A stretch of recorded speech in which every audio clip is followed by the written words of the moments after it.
ਇੱਥੇ ਲਾਉਣਾ ਕਿ ਹੋਰ ਕਿਤੇ? ਇੱਥੇ ਮੈਂ ਕਿਹਾ ਸ਼ਾਇਦ ਚੱਲ ਜਾਏਗਾ।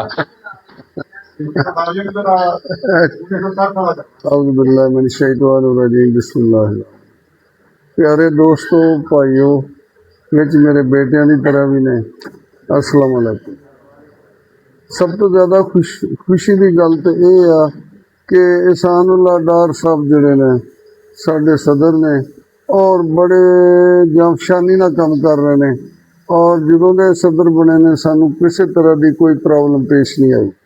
दिन रात कोशिश आए ने, काविश कर रहे हैं, सही कर रहे हैं, मेहनत कर रहे हैं, जदोजहद कर रहे हैं। तो बाकी रह गई गल कि ये उन्ना चਿਰ ही कर सकते जिन्ना चਿਰ असीं इलीगल काम ना करिए। सब तो बेसिक गल तो है कि इलीगल कोई शै, कोई ड्रग, कोई मसला वो असीं ना करांगे तो साडा साथ देणगे, वरना ये भी बेबस हो जाएंगे।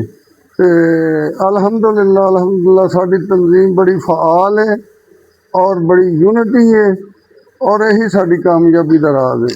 अल्लाह ताला करम करे, अल्लाह ताला रहमत करे तो दयानतदारी नाल काम करिए तो इंशाअल्लाह कामयाबियां ने। अस्सलाम।